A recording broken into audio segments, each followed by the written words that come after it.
There was a man who was caught in the act of stealing, and he was taken before the king. In that kingdom, stealing was punishable with death, and the man had to be hanged to death. The previous night, before he could be taken to die, he asked for an audience with the king,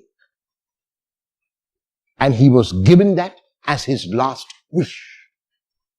When he met the king, he said to the king that he had a mango seed, which, if when planted into the ground, would bring up mango tree overnight.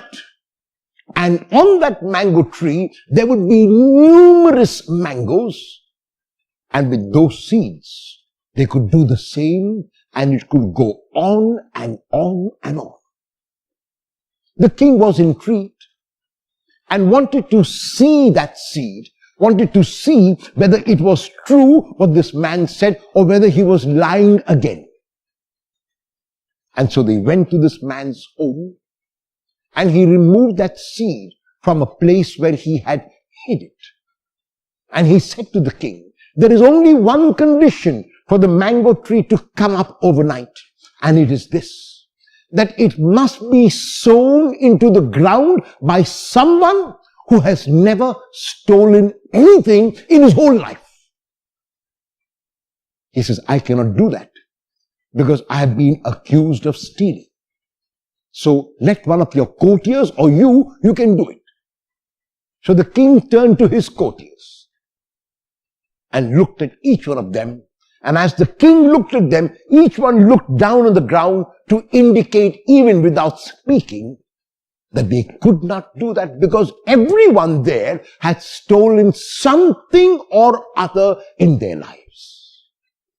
The man handed the seed to the king, but the king could not do that also, because when he was a prince, he was also guilty of stealing. The point of the story is not so much whether we should be guilty, whether we should steal, whether we should be anything else, but how this man was so resourceful when it came to his life.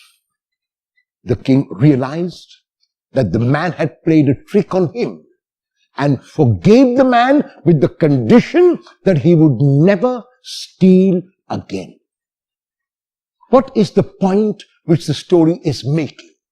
The point that the story is making is similar to the point being made in the gospel by Jesus. And the point being made is this.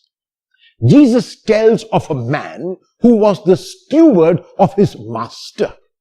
And this steward was caught in the act of being dishonest. And the master said to him that he was to be thrown out because he couldn't be steward any longer. He was to be dismissed. The steward began to reflect on his future and ask himself what he would do. And suddenly a thought struck him. He was already dishonest. So he called his master's debtors one by one and asked them how much they owed the master. And because those who came did not know that he had been dismissed, they thought that the master was being generous when this steward began to cut their bills. Began to say, if you owe 80, I'm going to cut your bill to 60. If you owe 50, I'm going to cut your bill to 40. If you owe 20, I'm going to cut your bill to 10. He kept on cutting the debtors' bills, and two things happened. The first is that those whose bills were reduced had begun to have a good impression about the master. And second, they had a wonderful impression about the steward who had done them the act. And the reason why the steward was dishonest once again is because he wanted to prepare for his future. Since he had done these three favors, they would favor him in return. That is the way of the world. the dishonest way, the way in which we will do anything to save our lives, to prepare for our future. And this temporary future, this passing future, which is over in the blink of an eye, we would be dishonest, we would be resourceful, we would cheat and steal and do everything else. And the Lord asks, what are we doing about that eternal future?